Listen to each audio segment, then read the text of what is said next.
নতুন ভ্যাকেন্সি নতুন ভ্যাকেন্সি অসম পুলিচৰ নতুন ভ্যাকেন্সি নৱেম্বৰ মাহত চব ওলাই যাব। হয় ছাৰ। খালি দৌৰা প্ৰেক্টিচ কৰি ছাৰ কামাণ্ডোও লাগে ছাৰ। কামাণ্ডো হয় ছাৰ। কামাণ্ডো হয় ছাৰ। কামাণ্ডো সঁচা হ'ব পাৰিবি? হয় ছাৰ হ'ম। তোৰ হাইট কিমান আছে? 6.78। ঠিক আছে, ৰাতিপুৱা দৌৰ। হয় ছাৰ। ঠিক আছে, প্ৰেক্টিচ কৰ ধুনীয়াকৈ। কামাণ্ডোৰ ভেকেন্সি হ'ব। ছাৰ অলপ বেছিকে ওলাই দিব ছাৰ। অলপ বেছি দিব। হয় ছাৰ। এতিয়া কামাণ্ডোৰ ভেকেন্সি বেছি ওলাব যদি মোক কামাণ্ডো বনাই দিয়ক। প্ৰথমতেতো আমাৰ কামাণ্ডো কেনেকুৱা পলিটিক্স, যেতিয়া আমি ইয়াত ইলেকশ্যন জিকি যাম তেতিয়াহে আমি কামাণ্ডো হ'ব পাৰিম, হয়নে নহয়?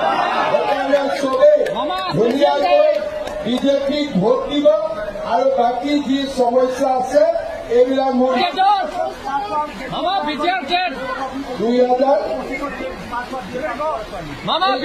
ওলাব বাবা। তই একদম চিন্তা কৰি আছে। ছাৰ নতুন ভ্যাকেন্সি লাগে। ছাৰ নতুন ভ্যাকেন্সি লাগে। নতুন ভ্যাকেন্সি নতুন ভ্যাকেন্সি ছাৰ। হয় ছাৰ অসম পুলিচৰ নতুন ভ্যাকেন্সি নৱেম্বৰ মাহত চব ওলাই যাব। হয় ছাৰ। খালি দৌৰা প্ৰেক্টিচ কৰি ছাৰ কামাণ্ডোও লাগে ছাৰ। কামাণ্ডো হয় ছাৰ। কামাণ্ডো হয় ছাৰ।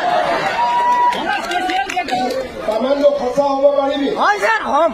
তোৰ হাইট কিমান আছে? 6.78। ঠিক আছে, ৰাতিপুৱা দৌৰ। হয় ছাৰ। ঠিক আছে, প্ৰেক্টিচ কৰ ধুনীয়াকৈ। কামাণ্ডোৰ ভেকেন্সি হ'ব। ছাৰ অলপ বেছিকে ওলাই দিব ছাৰ। অলপ বেছি দিব। হয় ছাৰ। এতিয়া কামাণ্ডোৰ ভেকেন্সি বেছি ওলাব যদি মোক কামাণ্ডো বনাই দিয়ক। প্ৰথমতেতো আমাৰ কামাণ্ডো কেনেকুৱা পলিটিক্স, যেতিয়া আমি ইয়াত ইলেকশ্যন জিকি যাম তেতিয়াহে আমি কামাণ্ডো হ'ব পাৰিম, হয়নে নহয়? সেইকাৰণে চবেই ধুনীয়াকৈ বিজেপিক ভোট দিব আৰু বাকী যি সমস্যা আছে এইবিলাক মোৰ মূলৰ প্ৰফিট আছে।